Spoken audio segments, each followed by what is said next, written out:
Biscuits and gravy made me a man. Oh, biscuits and gravy made me all that I am. Ain't no ham and egg, something you've always been. Biscuits and gravy. Ladies and gentlemen, welcome to the morning show, the Biscuits and Gravy Morning Show. My name is Beatbox Jake. That is why. So I hope you're all having a good morning. I know we just woke up. I have my apparently empty tea mug. I forgot to make tea. Do we have anybody to make tea? No? Can't you send one of the cameramen? They're not doing anything. I got a webcam. Okay, never mind. So, again, hope you're all doing well. We're going to be talking about some odd news stories and stuff like that. It's going to be a good time. What? This music is a little too rowdy for this morning. A little early for that shit.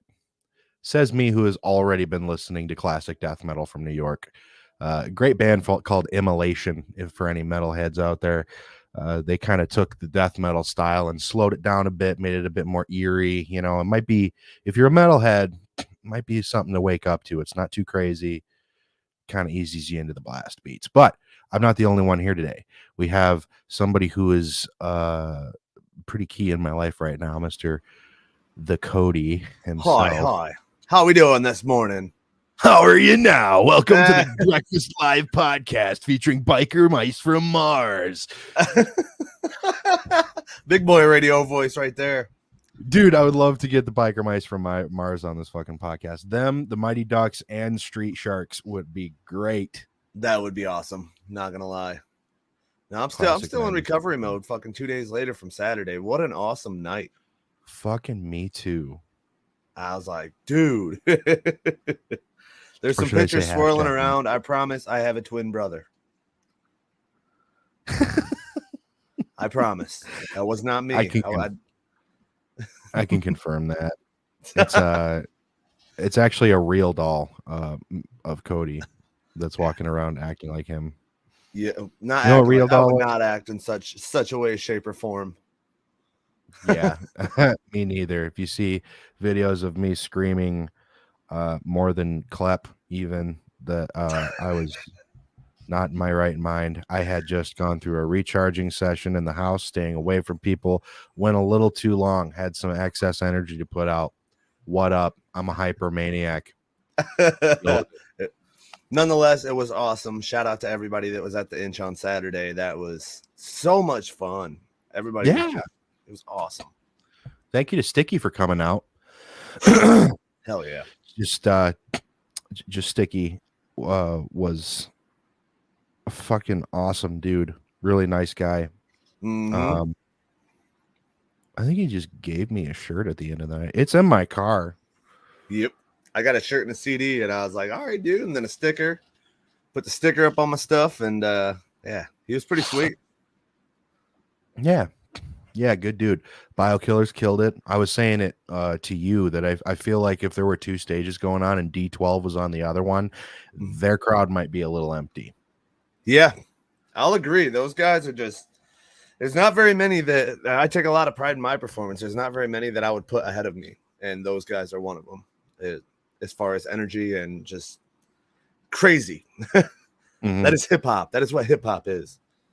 Just even Klep getting behind Saint for that one song and then popping out, surprise, bitch, it's Klep. Well, it was amazing. They do a good job, and they put a lot of work into their live show. I love it.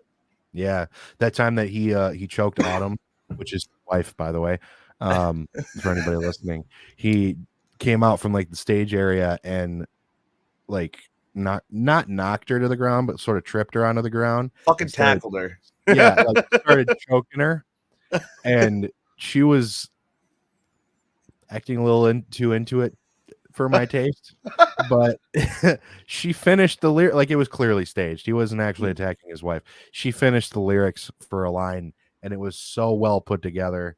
So good. So good. I would love to see that done again. I don't know. Behind about the her. scenes, she didn't even know that was going to happen. She didn't know she was getting taken down. She didn't. Oh, well, he told me it sounded like it was planned, but he went a little too hard on it, and Mhm. she felt a bit winded. Yeah. It was Yeah. good for show though. That was fucking amazing. Oh yeah, absolutely fantastic. She's such a sweet person. Like you would. There's certain things. There's people in the world where you like. There's certain things you don't say to that person, right? Like I would Right. never. I would probably never. That's not true. I've said some raunchy shit to her and she thinks it's funny.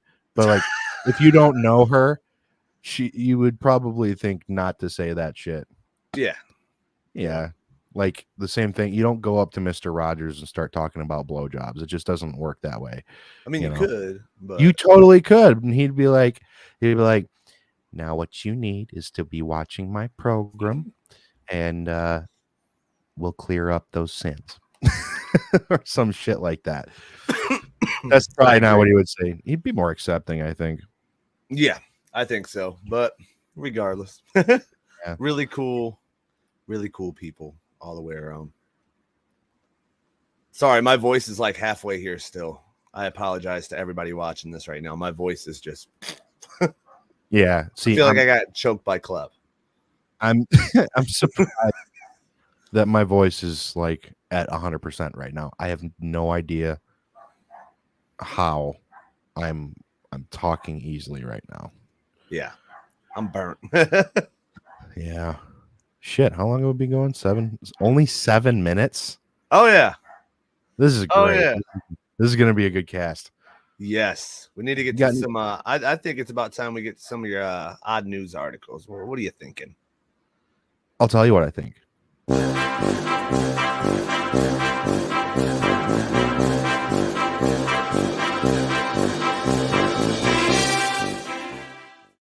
So this was recently spotted in Minneapolis.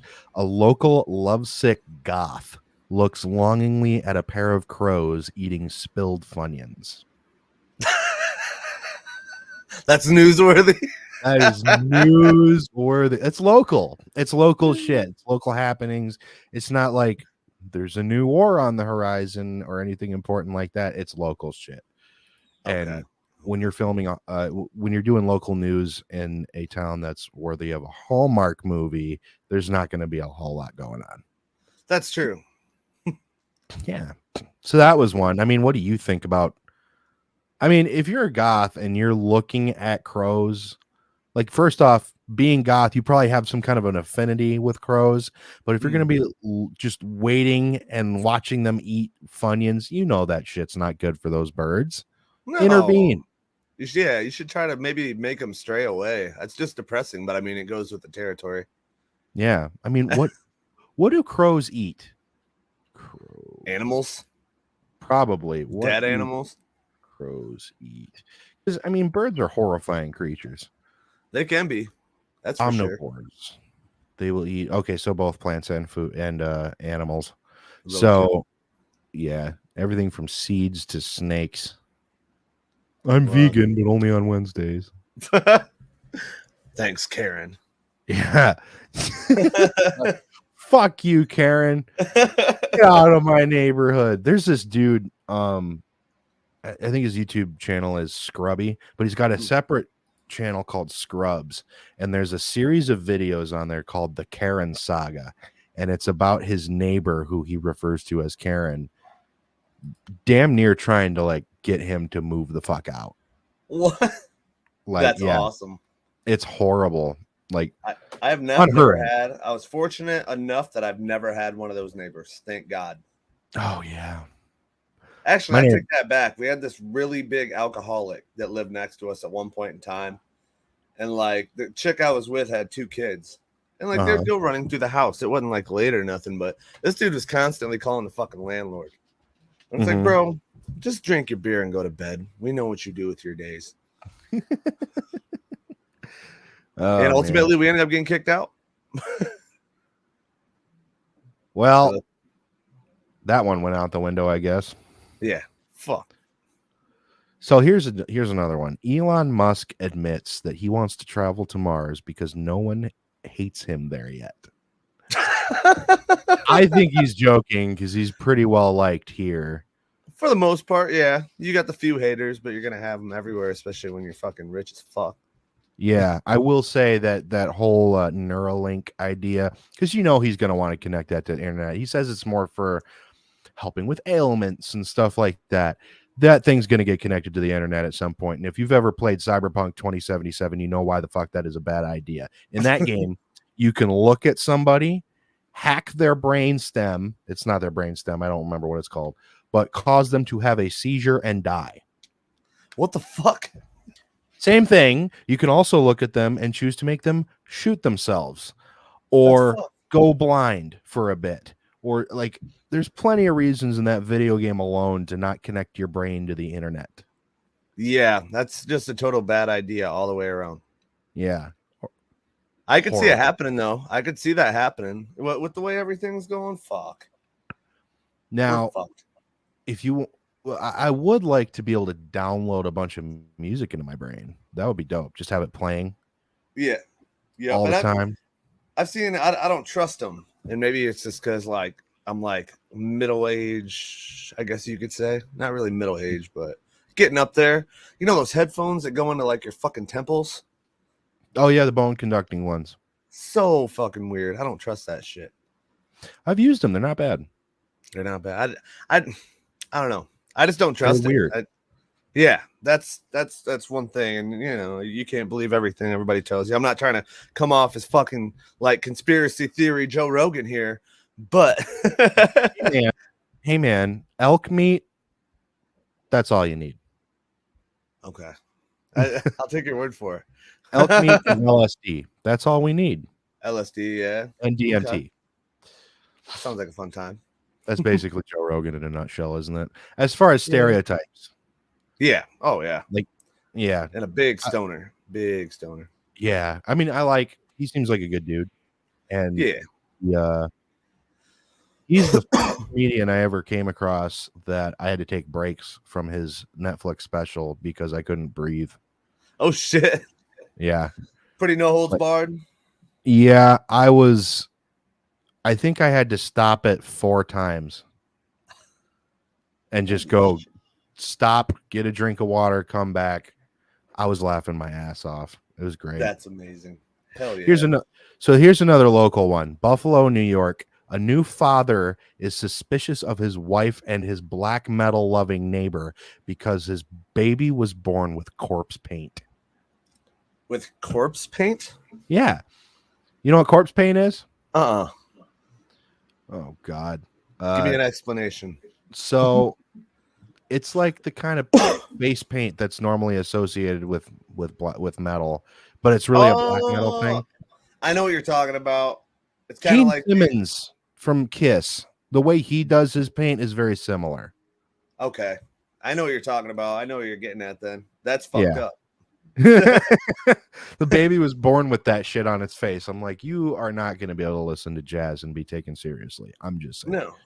No, you might as well just you were born a metalhead. Just take it all in. Yeah. Which, it's good.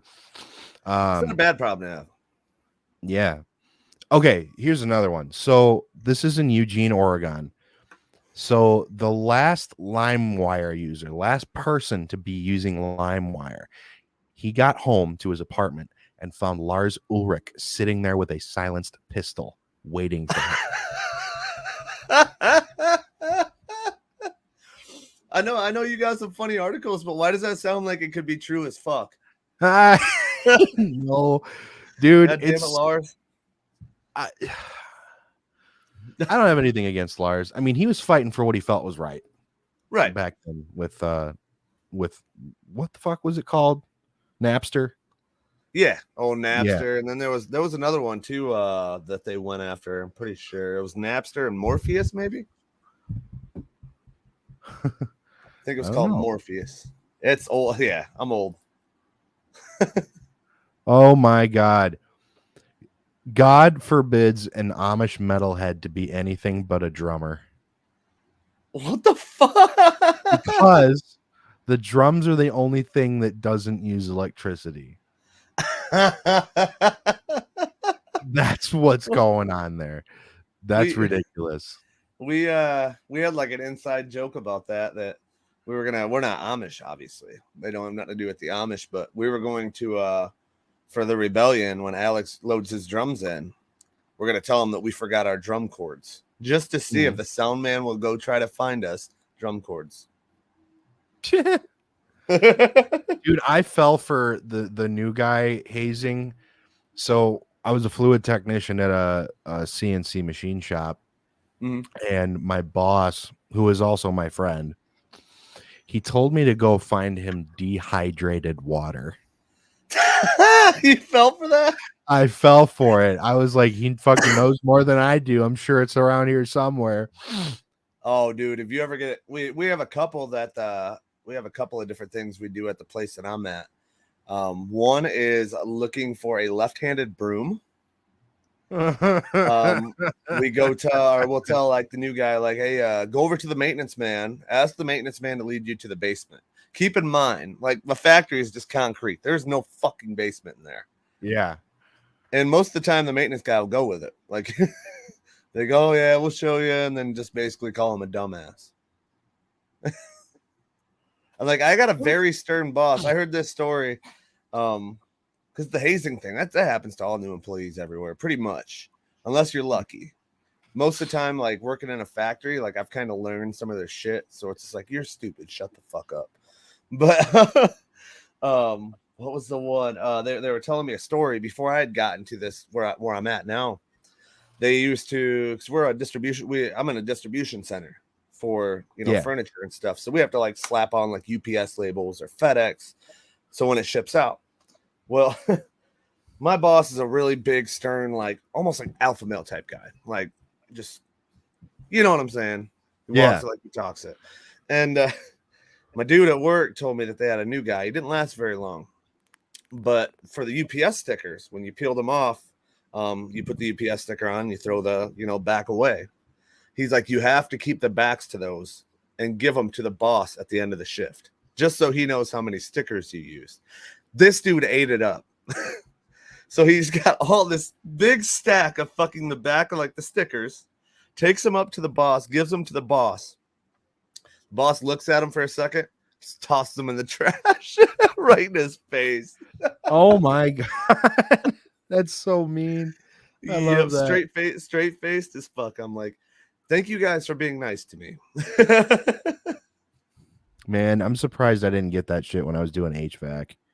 Yeah. Nobody, not one person fucked with me. No? That's no fun. They didn't fuck with me like that. Like, we would trash talk, but they wouldn't like send me to go find fake shit. Yeah. Yeah, we got this machine. This is one of the ones that I used to, or that I do still. Like, there's a new guy that I tried it on, and somebody saved him, fuckers. But we got this big machine. It's like automated, and like the boss at the bottom, he basically picks what comes out of the machine. It's like a $14 million machine. So I get the new people convinced that there's a guy named Steve that works up there in that machine and pushes boxes off to come down onto the conveyors. So there are like 3 or 4 people. There are like 3 or 4 people there now who thinks there's a guy named Steve, which we don't employ a Steve on our shift, that works up there.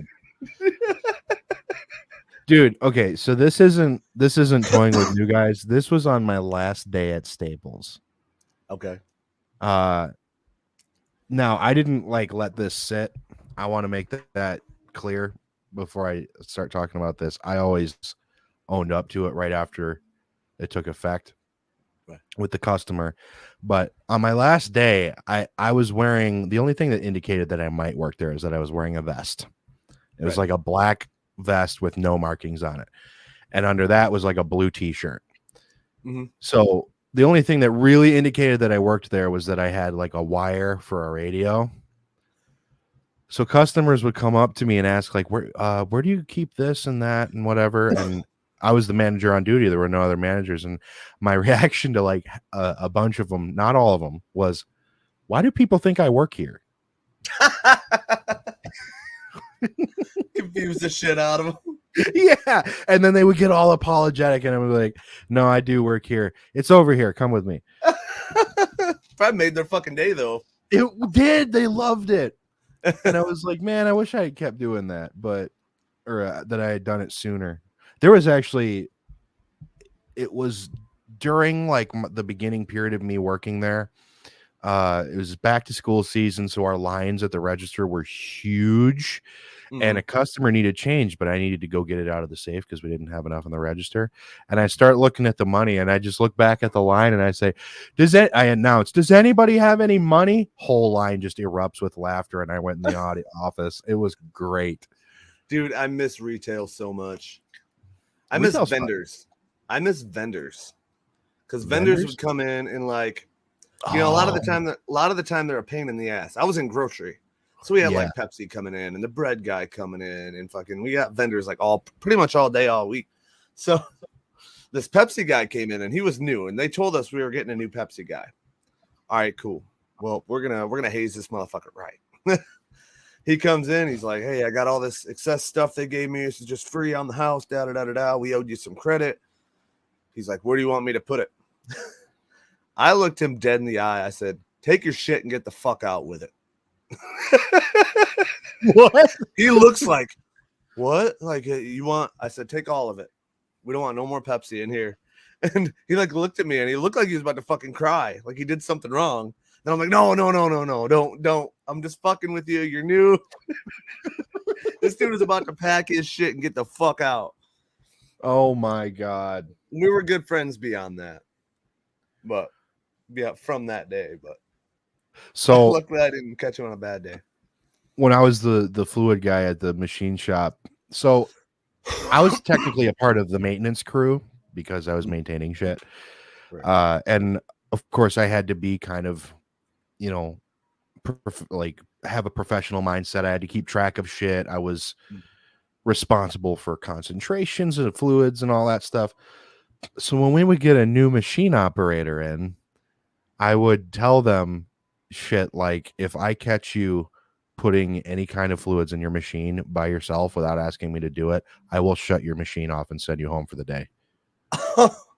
And shit like that. If you talk to me weird, if you look at me weird, you're out of here. All right. I will not give you coolant. Your machine will shut down and you will not be able to work for the rest of the day. You will lose out on money. Don't look at me weird. Oh shit. And then I would walk around the corner and then come back around the other side and be like, I'm just fucking with you. My name's Jacob. How you doing? Oh, yeah. Like that kind of shit. Because I couldn't let it linger. I felt bad, but I still had to get that rush of being a dick. See, that's something that brightens people's days too, though, because they're like, "What the fuck?" And you throw them off, and you make good friends that way just by like pretending to be an asshole. I Yeah. made so many friends in retail. I mean, there was a couple of days where it was like if I had to write somebody up and they'd fucking cry about it or whatever. You do have to be a dick sometimes when you're in management and shit. But other than that, for the most part, when I was, you can just be a dick, and just at first, don't always be a dick to them, but. Yeah. Hey, nice to meet you. I'm a fucking asshole, and just get used to it. Yeah. Yeah. I didn't. Oh, yeah. You were a manager. I forgot about that. Mm-hmm. And I owned a shop for a little bit. Yeah. Yup. Coffee shop. Yeah. I miss it. Now I work in an office, and you can't come in and just be like, "Morning, fuckers." You can't do that in an office. It doesn't work like that. Everybody looks at you like, okay. No free donuts for you. Fine then, you piece of shit. I don't need donuts, you fat fuck. What are you doing? But yeah, I don't know. I don't have a whole lot more in the odd news category. I have something to share, and it's something positive, kind of. Okay. I recently came across an article called "How to Stop with the Negative Self-Talk, You Dumb, Annoying Idiot." So, like the first step that I found is notice when you're being self-critical. And in the article, it states, usually when you're talking down to yourself, it's indistinguishable from all your other thoughts, which are also negative because you absolutely suck at optimism. The next time you throw yourself a scathing insult, take a second to acknowledge that you're being dumb and doing that negative self-talk thing again. The sooner you can recognize when you're talking down to yourself, the sooner you can stop already. Jesus. I mean, that's a good tip. I like that. I like that. Another way is to say the thought out loud. As real as it sounds in your head, it's bound to sound ridiculous out loud. Let's practice. Repeat after me. I'm undeserving of love because I'm 5'2" in Los Angeles. I will never be successful because my industry is oversaturated with depressed white women, and I'm only on 15 milligrams of Lexapro. I can't write realistic dialogue because I've never spoken to a person. Oh my God. My roommates hate me because I refuse to do my dishes. And I'm incapable of forming meaningful relationships because my past trauma leads me to pull away whenever I sense that someone is going to depend on me emotionally. Accurate. Keep it going. I mean, and for every negative thought, you've got to tack on something encouraging for yourself. So, like, they kind of set it over in a better way. I'm undeserving of love because I'm 5'2" in Los Angeles, but I'll probably still find it because straight men love to feel like they're dating a little girl. I will never be successful because my industry is oversaturated with depressed white women, and I'm only on 15 milligrams of Lexapro. But I'm about to run out, so soon I'll be unhinged and hilarious on Twitter.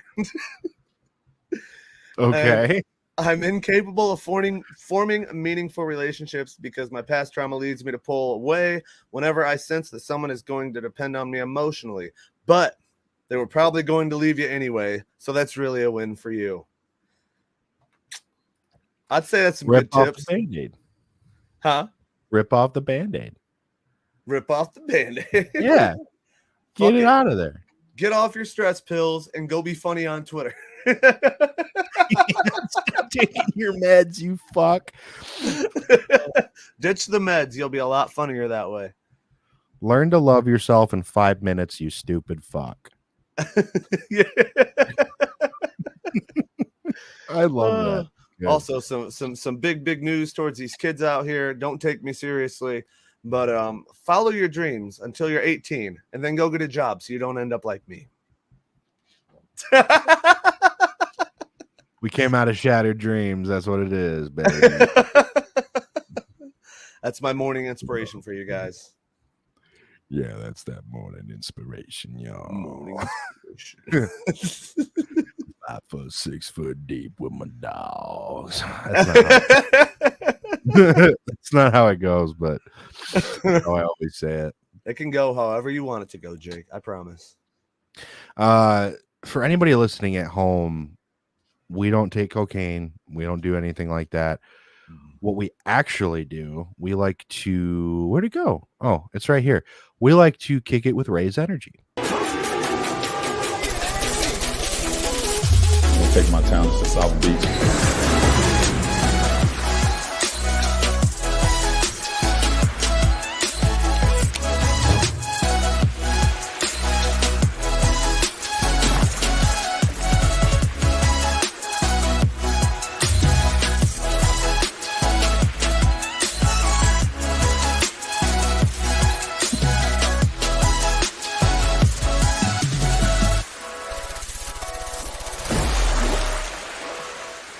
It's so Miami.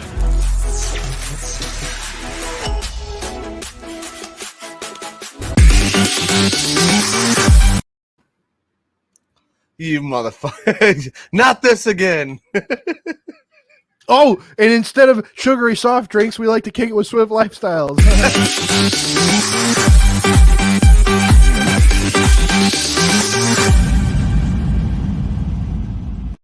And we'd like to thank both of them for sponsoring us and helping out. Yes, and Reaper Apparel. They're a new one. They don't have a commercial or nothing yet. They're still a growing company, but shouts to Reaper Apparel. We love you guys. Now send me a goddamn shipment. Yeah, send us some shit. I'll try it out. I am down. You said Reaper Apparel? Reaper Apparel. Reaper Apparel. I want to see some pictures of this shit. I have seen it. Yep. I thought I put it in a little group combo, but I wasn't positive. I think you did. I think that's where I saw this. Yeah, this is some pretty metal designs. Yeah. And they got a good message behind them too. So Yeah, Read up on them. Reaper Apparel Company on Facebook. And yeah, go copy some shit. Pretty soon we're gonna have a code on there, just like we have on Swift Lifestyles, to where you get like 15 to 20% off or something like that. I'll keep you guys updated. Hopefully I'll have that by Friday's show. So both Raise and Swift Lifestyle, send me a shipment of your shit. Get at me on Instagram. I want to try it. I want to tell people about it. Send it. I want it. I went to Walmart. Raise Energy, I'm talking to you specifically. I went to Walmart. I thought they sold your shit. I didn't find any of your shit. It's not anywhere. I need your shit. Give me your shit. Come on. You can go to Sam's Club. They have them at Sam's Club across the United States. I don't have a membership. Oh my goodness. Oh, what are we gonna do with you? Costco? Costco. There you go. Shout Oh. out to Jake also. He hosted the an actual like simulation of what we do on Mondays on a Saturday, and that shit was sweet. It went over so fucking well. Yeah, it was entirely improv. It was just you and me riffing and the lawnmower guy. This dude was battling with a lady mowing her lawn. Yeah. Beatboxing. Yeah. So the lawnmower started up, right? And I'm sitting there, I'm just like, hey, calm the fuck down. I can do that too.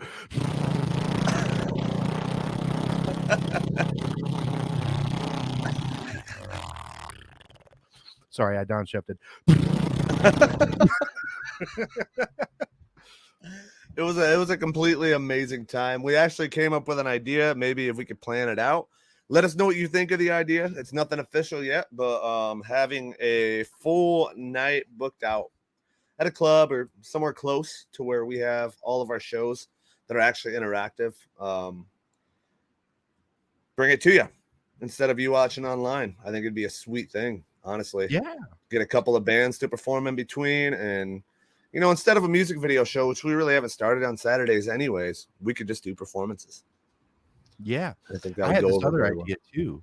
What about you and me, like being a comedy duo for hosting events and shit, trash talking involved and all the bullshit we do. But if you have a fundraiser and you want a couple of funny people, I am more than down. I am so down. Get at us for booking as far as hosting, because that was a fun ass event on Saturday. Anybody there will vouch. We put on a pretty good improv show. We didn't plan shit. yeah, it was great. And for those of you who didn't like it, talk to you. Oh my god, I'm not even a knife person. I'm a multi-tool guy. Oh god. Oh, Leatherman, sponsor us. Yeah, Leatherman, Gerber. I mean, I don't have a Gerber yet, but I would like one. Gerber, if you would like to send me one of your baby foods center drives, that would be great. And then sponsor the Cody Live podcast. I'm just saying, hey, talking about Gerber, like the baby food. Fuck off. No, it's multi-tool company. Get your shit straight. Gerber, SOG, Leatherman, Victorinox, all that shit. Victorinox, by the way, made the original Swiss Army knife. I would like to point that out. Also, I love beatboxing. What's up? Fuck with me, huh? Dr. Pepper, sponsor us. Do you know what I like that you might not like? Raise Energy. Well, you haven't tried it yet. I might not like it. It's not for everybody. They've got to have a flavor that I like, though. Dude, they have, when they first came out, they only had a few. I know they're up to like 13 or 14 flavors now, though. I could vouch for the Baja Blast. They have one. It's not called Baja Blast, obviously, but it's a Baja one that tastes just like Baja Blast. Fucking send me some of your Baja shit. Raise, I'm part of the podcast too. Come on. I haven't gotten nothing yet. I've gotten stuff from my from the Rebellion stuff that we did, but I'm still waiting. So it took them a little bit to send that too. So I get it. But I messaged them on Instagram just saying thank you for sponsoring us. Hell they never responded. No, they won't. I'm calling you out, Raise. Not for anything important. I just want to chat. Dear Raise, I wrote you, but you still ain't calling. I wrote you, but you still ain't calling. I'm drunk on your Raise shit, and now I feel like I'm falling. Oh geez. But no, what I was going to tell you. You know what I like that you don't like? Music. Sports ball.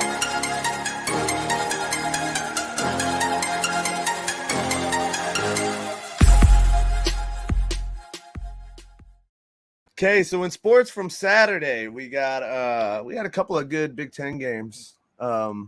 Jake was talking to us, me and Big Ed from Gridiron Breakdown. He was talking to us. He's like, "You guys are talking about games." He's like, "You guys talking about Nintendo, or you guys talking about Xbox or PlayStation?" And I'm like, "Bro, come on now. We're talking about sports ball." So in the Big Ten, Michigan State drops to 2-1 with a loss to Washington, 39-28. I made $10 off this game because I told them that they were going to get upset, and it fucking happened. Peyton Thorne, 323 yards and 3 touchdowns. Ohio State, whoops, they put a goddamn whooping on Toledo, but still gave up 21 points. Ohio State, 77-21. OSU, CJ Stroud, 367 yards, 5 TDs. Michigan Wolverines, still undefeated, 59-0 over UConn. JJ McCarthy, 214 yards through the air. Blake Corum, the third, I believe, person to record 5 tutties in one game for Michigan. Really wasn't a game in Ann Arbor, and I'm hoping to be there for the Maryland one coming up, and maybe we'll get some live shit for you and bring it to the stream. I don't know where Jake went, guys. I'm kind of scared. He disappears this early in the morning sometimes. Where did he go? He's going to grab a drink. But yeah, overall, great day for college football yesterday. This season has been all over the fucking place. I didn't get a chance to look up. My weekend's been busy. I didn't get a chance to look up high school scores. So if you got your local high school score, put it in the comments so people can see. It was a busy one this weekend. So I'm not even going to lie. It gets overwhelming sometimes, but we love it. I love what I do. I love bringing you guys entertainment. Once again, if you guys want to give some ideas for upcoming shows, as far as us doing it live in front of you, if you guys have any kind of ideas, if you guys are even interested in it, what I would like to do and kind of how to format it would be like how we have Biscuits and Gravy on Mondays. Start the night out with that. Get an interview in there and just do what me and Jake do. Have a band in between. For Wednesdays, bring Gibby in. We'll interview somebody local, or we'll interview somebody in general and get their business out there. Have another band in between. Thursdays for the DJ show. Instead of having the DJ showcase online, you'll actually have a DJ showcasing in front of you with interviews, and that would be with the HOD, the Chancellor. Fridays, that's going to be the probably the headliner of that night if we do it, just because like all of us are on that shit. And it's panel talk. We'll bring up something good, and you guys we'll take questions from the audience about, stuff that we talk about on the Cody Live podcast on Fridays, and get some of your guys' input. Maybe you guys have questions. Maybe you're an aspiring artist coming up and want opinions on something, want a second opinion. I think it would be great to do that live with you guys. For some people who might not join in because they can't sit in front of their computer and watch. They'd rather see it live. Let us know what you think about that. I've been kind of mapping that shit out, and hopefully by the new year we can get something rolling, because I think that'd be sweet, especially after what we did Saturday. So, got a Mountain Dew this early, motherfucker? I wake up, bro. I feel it. Normally I do tea, but yeah, either tea or like a Monster Mango. Hell yeah. That's a good one with all I can't remember, what was it, like Day of the Dead stuff?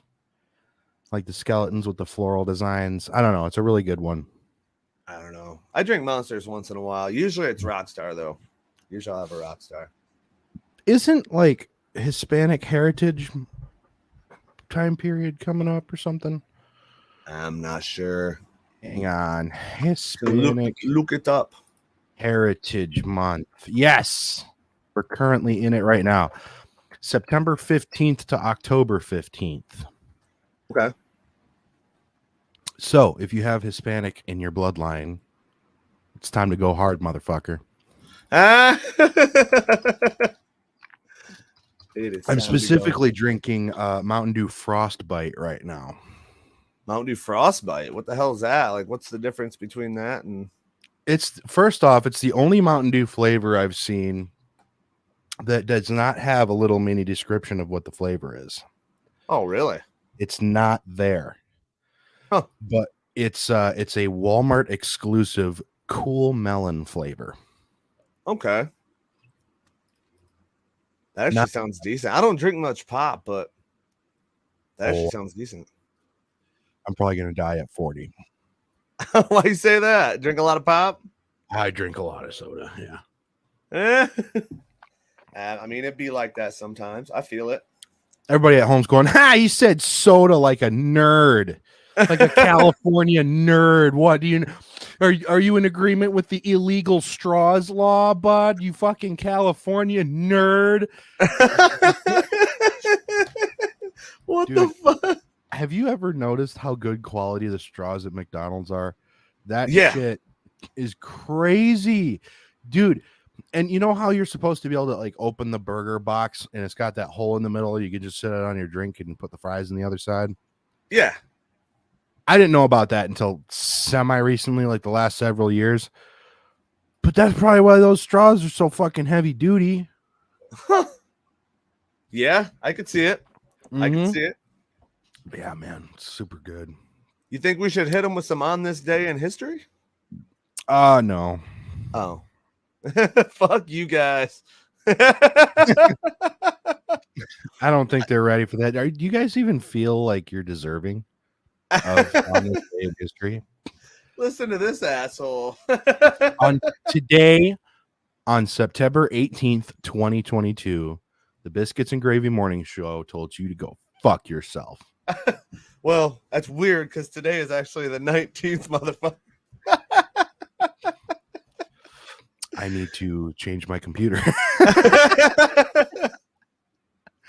Nope. On this day in 1796 was George Washington's farewell address. It finally got published in the newspapers. All that good stuff. Jimmy Fallon was born in 1974 on this day. Happy birthday, Jimmy Fallon. Jimmy, if you want to be on the show, call me. I don't know how they got this, but I guess Henry III's birthday was in 1551. He was born on this day in 1551. That's crazy. Panamanian baseball pitcher Mariano Rivera, big Yankee back in the day. Back in 2011, registered his record-setting 602nd career save. Yeah, he's Hall of Famer by far. The medical drama ER debuted in 1994 on this day and became one of the highest rated programs on television. Absolute classic. Mr. George Clooney, man. The Mary Tyler Moore Show debuted in 1970 on this day. That's some old shit there. I remember that's like my grandma's time. Did you ever watch it? It's not bad. It's not? What is it? Like, cool. If I remember right, it's like sketch comedy. Let me see here. I actually don't quote me on that. I'm not sure. I've only seen it once. It might suck. More show.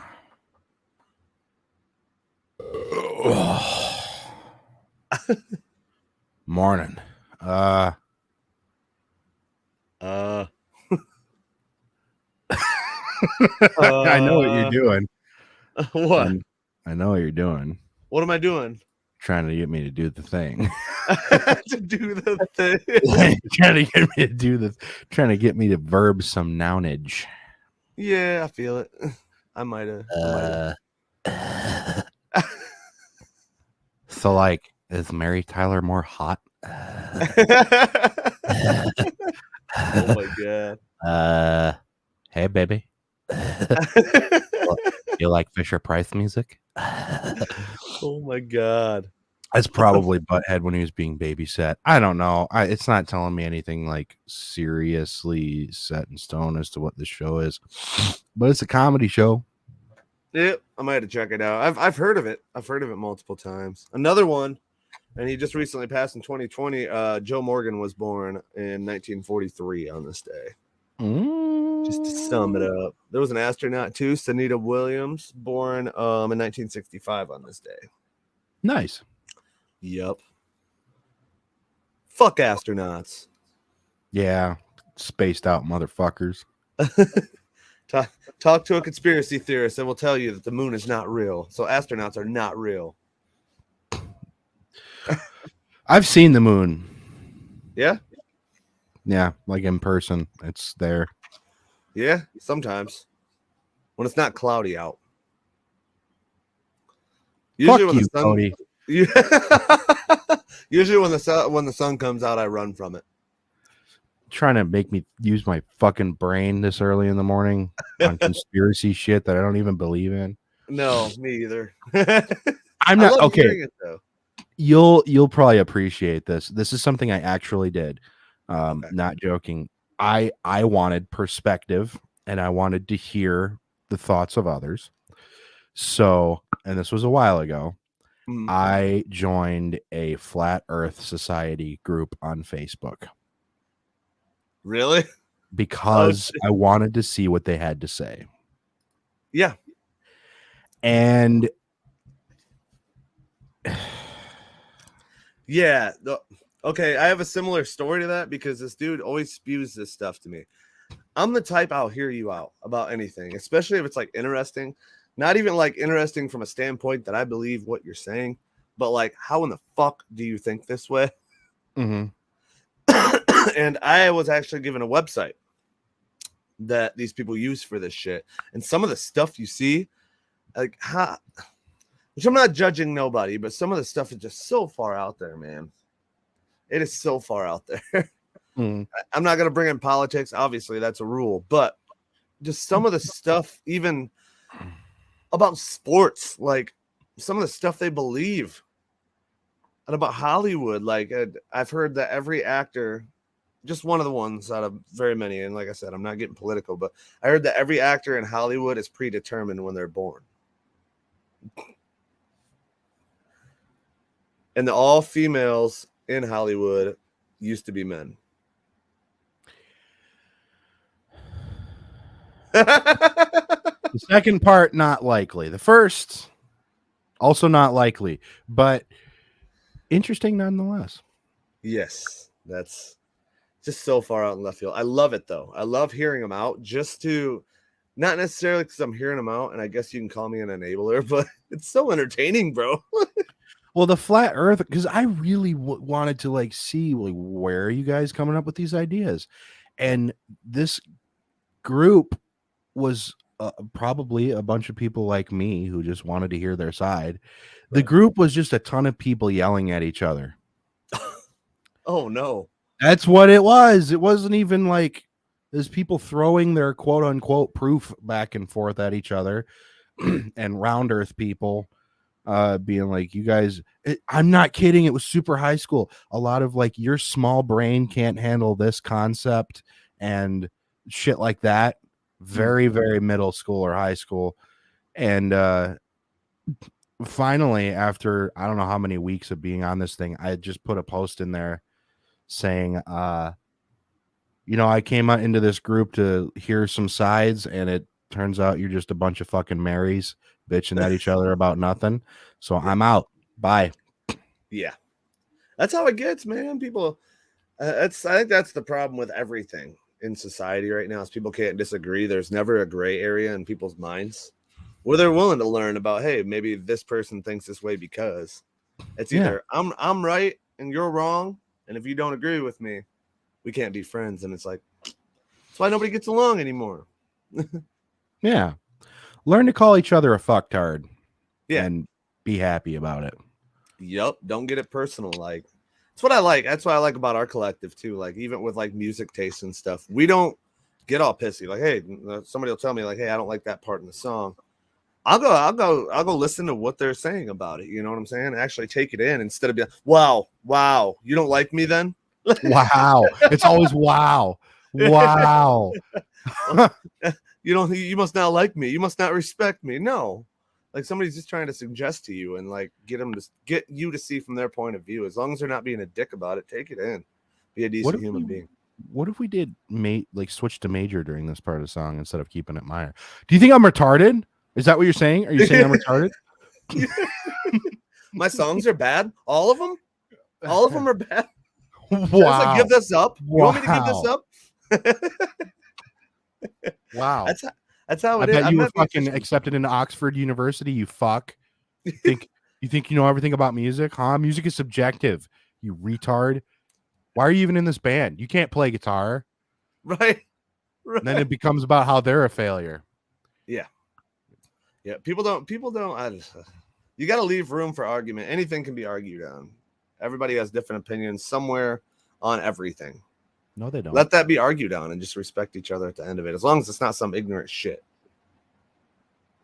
First off, nobody has opinions on anything. You what? We're gonna do this right now. What?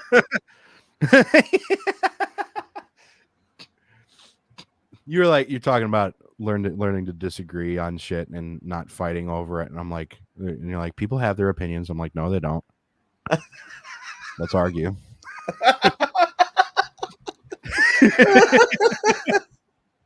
Oh God. No, it's like Shorzy skating next to a girl. Like, you skate like a girl. I am a girl. No, you're not. Let's argue. Let's go. I love it. You always got to leave the gray area. I think society's fucked up because there is never no gray area, and not everybody's going to agree with you. Nobody's that entitled. Yeah, I Am I agree wrong? with that wholeheartedly. Yes. Yeah. You got anything cool coming up? Anything cool coming up? Not really. Honestly, like I took Saturday's show, and it was just like doing interludes and stuff, and we did some of the podcasts and stuff in between. I did a couple songs, but going back to the drawing board as far as an album, and been in touch with BBG, of course, my hype man, and then Saint, where I record at. Talked to my guitarist Devin and talked to Chancellor about throwing some scratches in, and I want to go about an album, getting all these people involved to produce and keeping it all at home. You know what I'm saying? Kind of homegrown album instead of, going out and shopping for beats and stuff, making it the way that I actually want it to be. Yeah. With BBG, we also have a new DJ we're adding in that I want to practice up with and get us all close knit and tight. And we should have an announcement soon about a January show. We just all got to come together on it and see what's up with it. And Shattered Dream's gonna be throwing something sweet.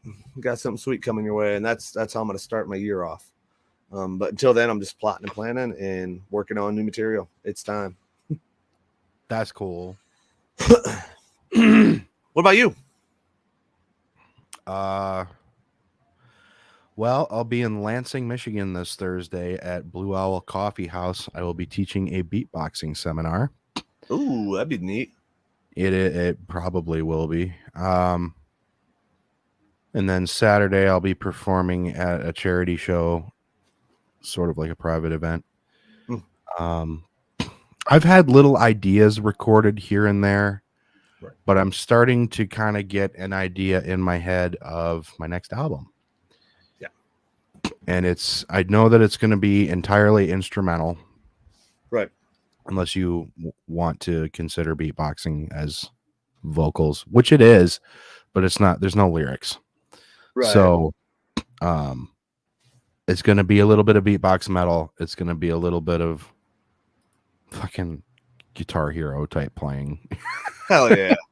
People were commending that the other night, man. They were on that shit. The beatbox metal. That's a good avenue. Yeah, I like it. Yep, I heard a lot of people in the crowd. They were like, "Hell yeah, fucking yeah!" Overall, oh my god, I can't get over Saturday night. Saturday night was just so awesome. Yeah, it was cool. It was a lot of good people there. It was funny. I sold 2 of my shirts, and then I used that money to buy a BioKiller shirt. Yeah, I heard you telling Autumn about that. He's like, "Yeah," you're like, "Yeah, but I sold a shirt, so I went and grabbed one of yours." Yeah. Yeah. Shit. I don't know how merch did. I haven't talked to Lucas about that, but that's my big complaint, man. Once $1 enters the Shattered Dreams community, it fucking leaves from there, man. Shattered Dreams owned businesses don't last long. Please don't come at me in the comments. I'll support a black-owned business. Yeah. You just gotta tell me where the fuck they are. Yeah. Yeah. I feel it. I feel it. Oh, I should ask Oh. Cam if there's any out in Ipsy that need like, because I'd like to go in and shop at one. The problem is that's what I keep hearing is like if you shop at a black owned business, a lot of those products are not black owned products, so the money goes right back out of the black community. So Go to the rich white CEOs. Yeah. Yep. I feel that. That's with a lot of the charities and stuff. It pisses me off so much. Because like we used to do events, and I'm definitely not putting down anybody who does charitable events for them or the charity itself. I am in disagreement. We with a couple of them, American Cancer Society being one. I think like 70% of the profit that you actually donate actually goes to like the CEOs and paying the top dogs. And then like 30% of what you're actually donating to goes to the actual fucking cause. When I found out about that, I stopped throwing events like that. Because there's only a couple out there that you throw the money to and it actually goes towards the cost. I think the Fisher House is one of them that gives like 80% to homeless veterans, and you know what I'm saying? That actually goes to the cause. Yeah. I always, for some reason, thought that charities, that all that money was going, like 100% of it was going towards the charity. And I was always confused as to how people could just keep it running. Like, are you really just doing this out of the goodness of your heart? Like, no, they need to be helped too. Because it goes back to that old thing. You cannot help somebody else without helping yourself first. So if you're going to do a charity, some of that's got to be going to you too, so you can sustain. Right.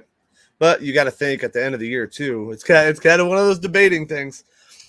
At the end of the year, you file on taxes and you do get a tax write-off for donating to charity. So, oh yeah, I mean, it does go hand in hand. And that's why you see like a lot of the major corporations and stuff donating, because they're getting a kickback. You think they're going to donate with no kickback? All those millionaires and stuff, they're definitely getting a kickback. That reminds me, Taco Bell, as much as I love you guys, this whole rounding up to the nearest dollar to help school kids, it's fine.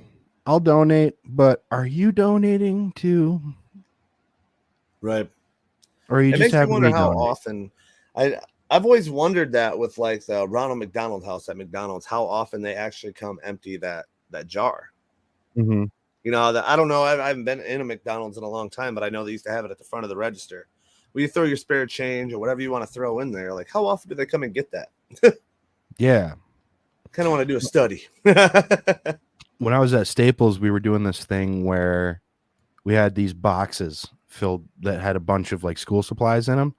And you as a shopper had the option to donate $5. That money and the supplies in that box would both go to a school. Right. But we had hundreds of these fucking boxes piled up. So what my question was, what happens to those boxes if they don't get quote unquote sold? Like, are you still going to donate that shit? Yeah. See, that's I don't know. It's a debate that could go on forever. Like another one that I don't personally like is Goodwill, because they're selling donated items. Like, why not just give it to somebody who actually fucking needs it? Not every family out here, especially in the times that we're in, can afford to go out and pay, $5 for something that might be worth more, obviously. But these are donated to you. To me, that's wrong. That's absolutely wrong.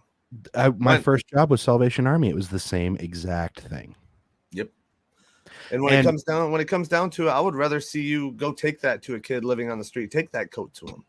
Yeah. They could use that instead of throwing a fucking price tag on it. Yeah. So now, from now on, if I'm going to like donate clothing for the sole purpose of donating it and not just getting rid of it, I'm going to find somebody who needs it. But actually, you know what? I say that, but every time I just want to get rid of clothing, I still take it to Salvation Army. So that's my bad. One thing I suggest, and I don't mean to cut you off, but one thing I do suggest is they do have, I know out my way, and I'm sure other churches do it, to where you could drop off. You got to have it in bags or in a tote or something. Don't just fucking, here you go. Yeah. But like, put whatever you need to donate in a tote and take it to that church, because that goes directly to, a kid. Or a lot of the baby clothes, like my son's clothes and stuff, will do that. Or if it don't sell, obviously, because a lot of the stuff I paid decent money for. But it actually goes to somebody needy instead of having that fucking middleman that's gonna cheat somebody. Yeah. It's the only problems I have with charities. Like I know I want this. We're organizing an event for Thanksgiving time here to give turkeys in bad financial times. Obviously, a lot of people aren't doing good right now financially. It sucks. Right now, the world sucks for that right now. There's a lot of people who are doing great, who's losing their houses and losing their cars and losing, and it happens. Unfortunate events happen, but we want to organize an event to give. We're gonna have performances and cornhole, and gonna try to get a couple celebrities out here. This is the first I speak of it publicly, but we're gonna take the money from it, every single fucking dollar, and buy turkeys and Thanksgiving food to make sure that families are having a nice Thanksgiving, because finances shouldn't have to set you back from family time. So, yeah, the company I'm working for now recognizes like all the main holidays as paid, so that's good. Yeah, that's with mine also. We used to, and I'm not a religious guy, but they used to have it so third shift didn't work. This is when the owners were like the original owners were alive. That originally, like, third shift would not work on Sundays. Like, you would start your shift at 12:01 and go until your 6:30 or whatever. Obviously, they changed it since then, but it's cool. It shows good morals, and good morals are something that's lacking in society also. Morally, it's hard to trust anybody anymore, and something like that, it's awesome. Yeah. There's this other thing that I guess my company does that I'll tell you about off the air, but it could be a game changer for me. Hell yeah. Yeah. Could be. It's always a good feeling when your employers actually give a flying fuck. Yeah, like my boss is a total sweetheart. And she's so supportive and wonderful. Yep. Yeah. That's one thing to start your morning, maybe even think on, like, and I'll kind of tell a little bit. I know we keep it kind of funny and keep it upbeat here, but kind of just telling you from my experiences. I'm a 30-year-old guy now, with a job. You might be driving to a job that you really don't like. Yeah. Always keep your mind open. Don't let your work life affect your home life. Don't get it to where you're freaking miserable when you go home. Realize there are choices out there now more than ever. I'm going to stress this while we're on the topic. I'm going to stress this to people right now, because this is something that took me way too fucking long to get through my head.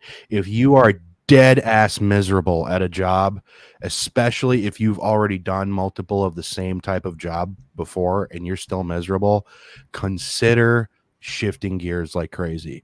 My story up until now, as far as being a working person, is I did a ton of warehouse and manufacturing, and I would go from job to job to job, mostly temp stuff, like not temp, but like employment agency shit. Yeah. I would wake up in the morning with all that dread of going into work. This is going to be horrible, and I know it, and I'll get myself to the end of the week and it'll be fine. Yeah. But you're miserable the whole time. Eventually, I came to you have to come to the conclusion that maybe that type of work is not for you. So I was like, okay, hard left. What if I tried a call center? I like talking to people. That was the first time I ever woke up for work with zero dread. Really? Is that your current job? No, that was 2 jobs ago.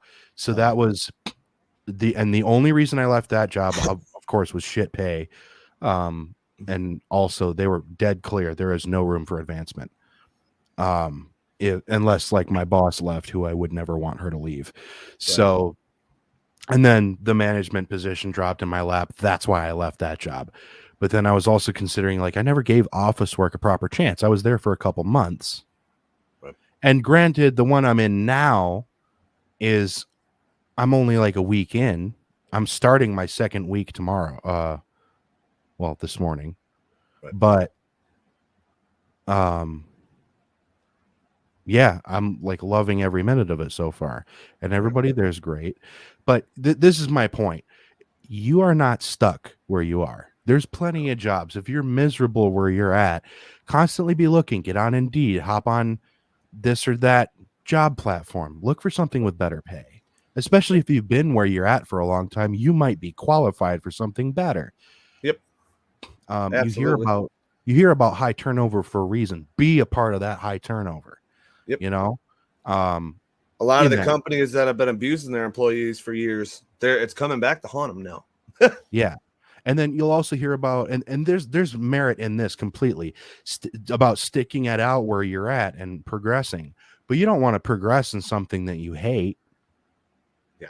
You know, keep looking. I mean, I've felt like shit because I've been bouncing from job to job to job for years. Mm-hmm. And it, of course, comes with a feeling of like low self-worth because you feel like you're not capable of sticking it out here or there. But there's a constant search that goes on in your life for something that you enjoy doing. And I'm hoping that I've found that with this, because this is pretty great so far. And I have not, the last job I had and this one are probably the two only jobs I've had an actual hunger to learn more. Yep. And that's a big thing. And I will say, like, people were giving me shit. My last job before the one that I have now, that I enjoy. I thoroughly enjoy my job. I like the people that I work with. My bosses are cool. You know, upper management, there's always problems with corporate. It's just something that's going to happen. As long as they're not completely fucking you in the ass, you do kind of deal with some of it. It's going to happen pretty much everywhere you go. You're not going to like everything that goes on. But I was finding myself, and I remember like my grandpa telling me when I was younger, he's like, you know, work your job, work hard, but don't work your life away. And people were like, wow, you're crazy for leaving, because the job that I was at, I was getting like $22 an hour. But I was working 62 to 70 hours a week. So at that same time, I didn't have time for my passion. I didn't, you know, the time with my kid was getting very, very low. You know, your schedule just, and I know a lot of people in that situation. I get it. Times are hard. You got to work a little bit harder sometimes. But when you start getting miserable about your hours, this job that I came to, initially, a pay has went up since then. I took a $6 pay cut to be happier, just because I was downright fucking miserable. Now I'm working my 40 hours a week, have plenty of time for my kid, have plenty of time for my music, you know, setting up the podcast stuff. I'm enjoying life a lot more now. And that's $6 an hour. You think you add that up, that's $240 a week, not taxed, that I took a cut just to be happier. Here's another thing. Oh, go ahead. No, you're good. I'm done. Here's one more thing. This isn't, and it's not like I'm making a lot of money at this, but selling merch at shows, which thank God to Cody and the Shattered Dreams guys for like hounding me, like, this is something you need to be doing. Getting into, I guess, capitalism in certain, I mean, that's what it is. Selling merch has definitely gave me a feeling of ease as far as my money is concerned. Like, I'll start dwindling in my bank account, and then I'll like sell a couple of shirts, for example. And then like now I can afford probably 8 more meals from like Taco Bell at least. Or if I go buy a bunch, like some sandwich shit, that'll last me for quite a while, you know? But having that extra thing, even though if it's not that much money, it adds up. Yeah. Yep. And there's a cast coming up where I'm going to talk. It's actually on Gibby's network.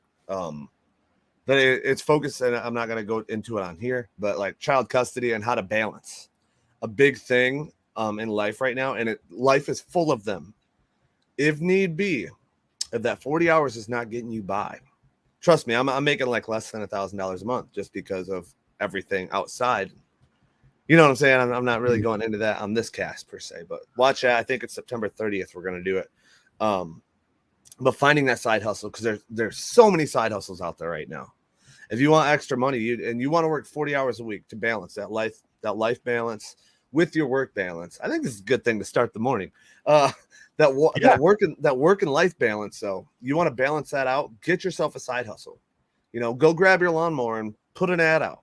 Hey, I'll mow yards for it's as small as that, and it's nothing to be ashamed of. Because right now that's almost essential in society. Like, jobs just aren't paying enough. When you're paying, you know, at one point in time, we were paying almost $5 for gas. Yeah, it's an essential thing, and it's something I've learned with mine. You know, I'm making roughly probably $80 a day at my job with tax. Okay, you take out my deductions, I'm fucked. But I'm finding like people at work now, I'd be like, wow, you're taking a half night tonight. You're fucking lazy. No, I'm smart because I'm going to take that half night. I'm going to go home. I'm going to do what I do for my side hustle. 2 hours at my side hustle is $100. Yeah. Now you tell me who's dumb and lazy. Yeah. Bitch, I'm about my money. In some cases, that means you can drop hours at that shitty job a bit. Mhm. You could go down to part-time, focus on that side hustle more. Maybe that side hustle builds up into something you enjoy doing more.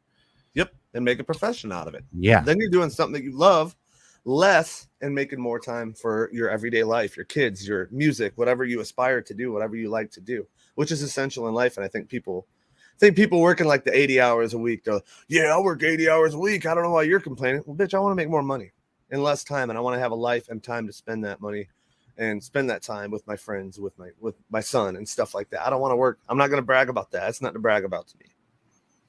Mm-hmm. Congratulations. I'll buy you a trophy for working your fucking life away. But I bet you're not happy.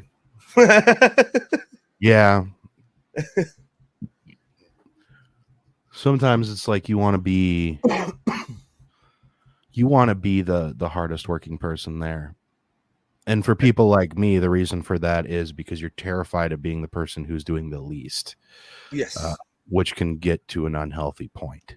But if you're working your ass off and you're clearly dealing with more responsibility or getting more done or this or that, and you're not being compensated for it, you need to bring that up.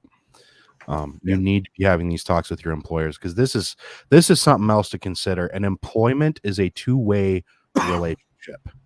Yep. Both parties, the employer and the employee, both need to feel satisfied in that relationship. If they're not, it's not going to work out. So and people have gotten away from that to where they're just taking the dick and whatever. Yeah. And here's another thing. This is something to keep in mind, and I think a lot of people overlook this. When you're in a job interview, that's a two-way street. Mm-hmm. You're interviewing each other, and it's usually, this is something that's often talked about in psychology, is framing an interaction. The interaction usually is framed as if you are the person that is being, I guess, investigated in this situation in a job interview. You're the one who's getting the questions asked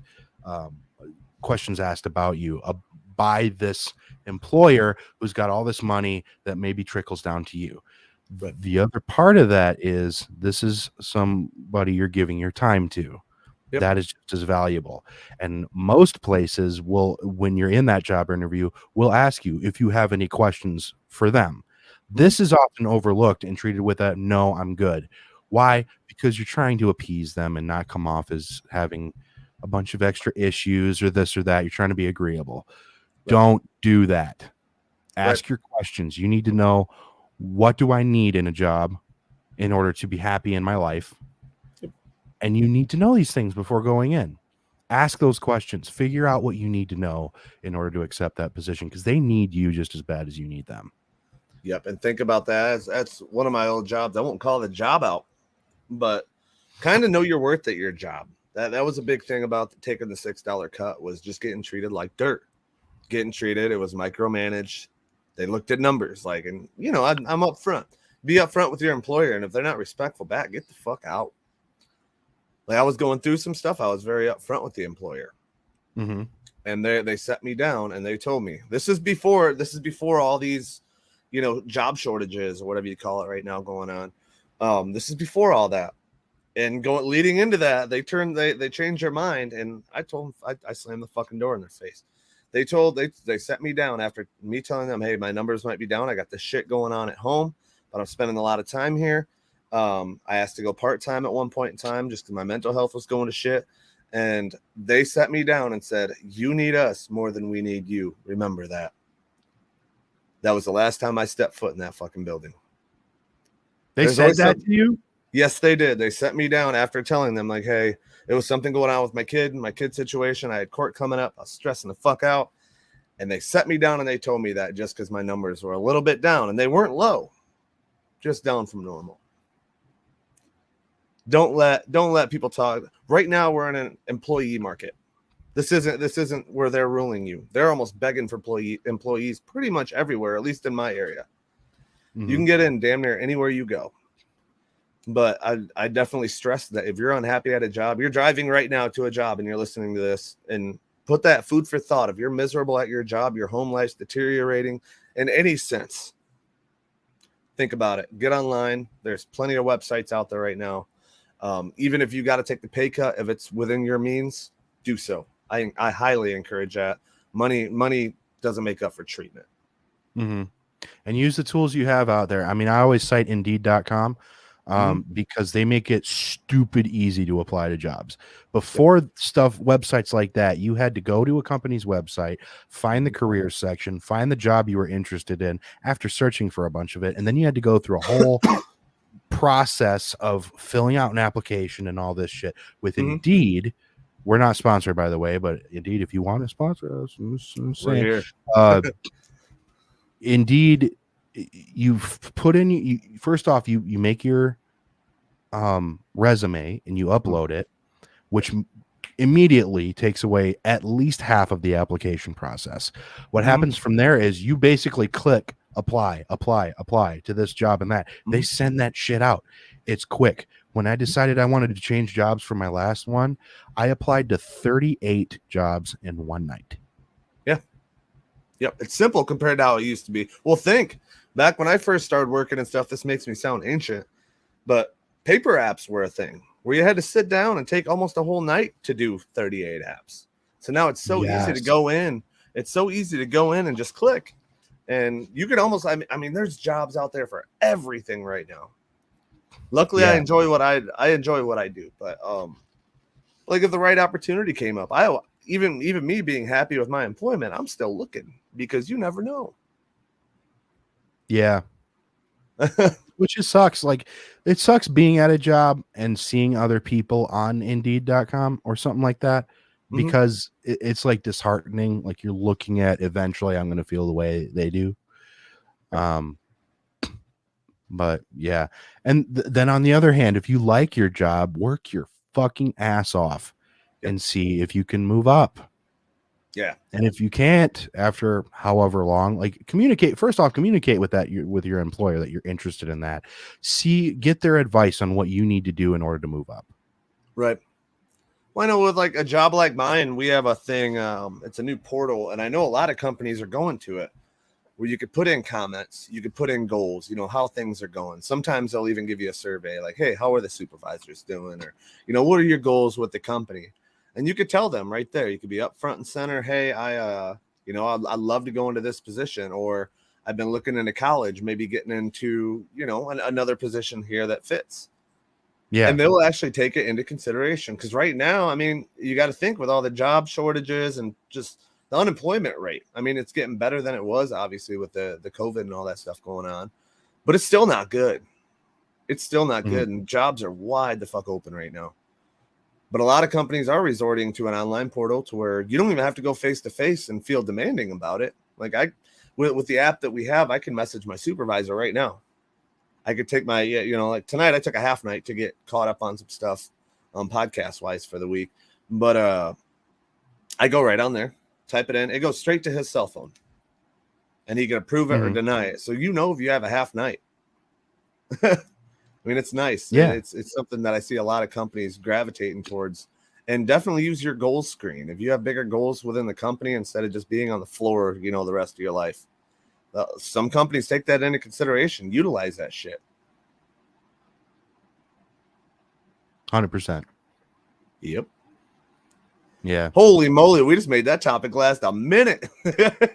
Yeah, that was great. It was. But yeah, I mean, there's probably a lot of you listening to this. First off, thank you so much for listening. But there's probably a lot of you listening to this right now feeling stuck or trapped at a job that you hate or whatever's going on. There's always a way out. It's not like, I mean, feeling stuck at a job, that's a feeling for sure, but you're not actually stuck. The second you find another job that wants you, you have leverage. Yeah. I totally agree.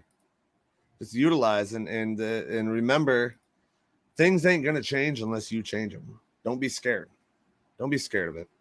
That employer, here's something that I really took in is that before your obituary drops, they're gonna have your spot up for grabs at any employment. Remember that. Remember that. At the end of the day, your employer still cares about you. I ain't saying everybody's employer is bad, but that job opening is gonna come out before your obituary. Yeah. Remember that. Let's bring up one more thing within this topic real quick. So Okay. So we were, just to preface this, Cody and I have both been in management positions. Cody, real quick, what was yours? With the management? Yeah, was that at that grocery store, or was that at the coffee? I did 5 years in management at the grocery store. Mm-hmm. I ended up owning my own business for about a year and a half, 2 years, somewhere in there. Mm-hmm. Just didn't work out with politics and stuff. You're asking kind of about the experience with it?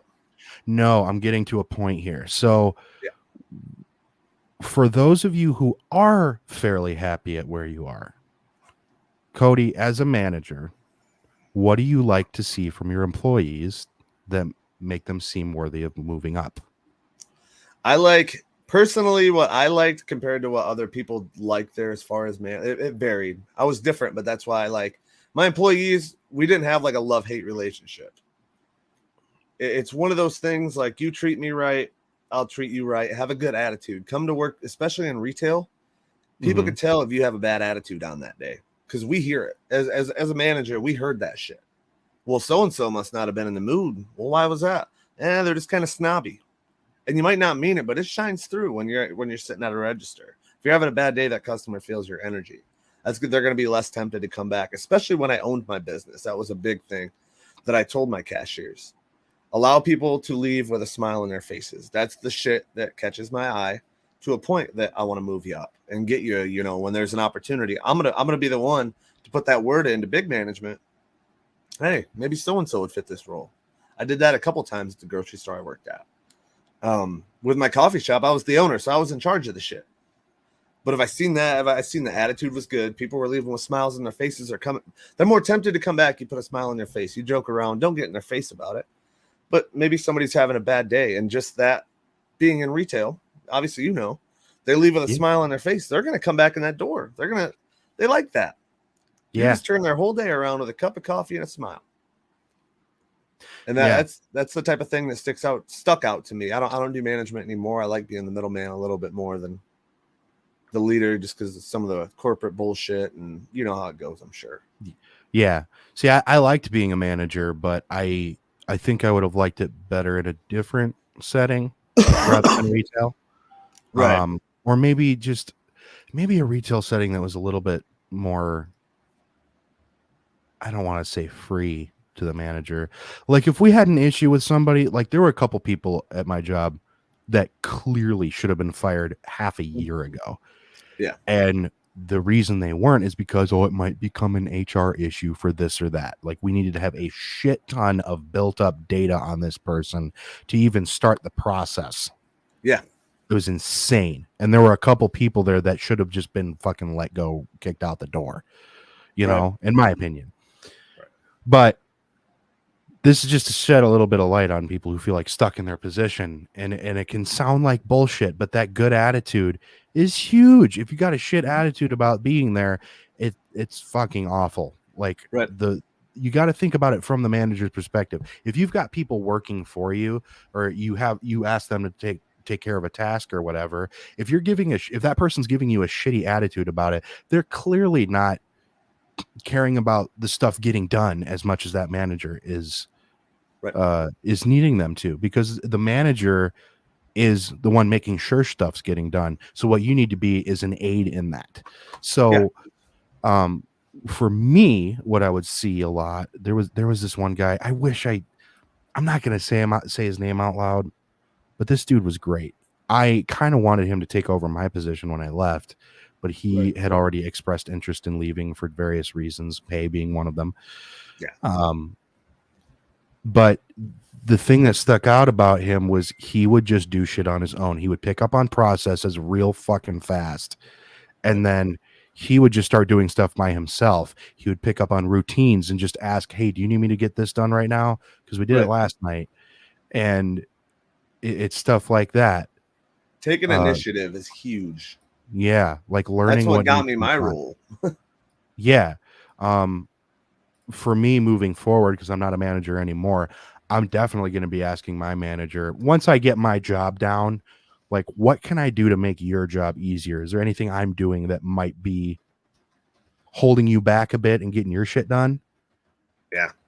Is there possibly any of your stuff I could take on to kind of take ease off of you? Like, the team leader, while it's their, I'm not saying that you should start asking to do their job for them.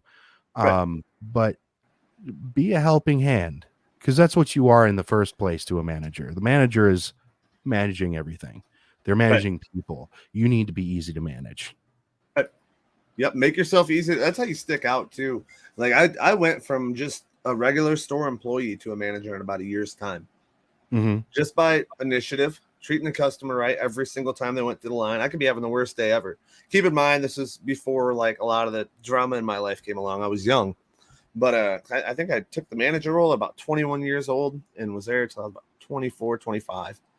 I believe. No, I might even been younger than that. I was there for a little bit. My time's off.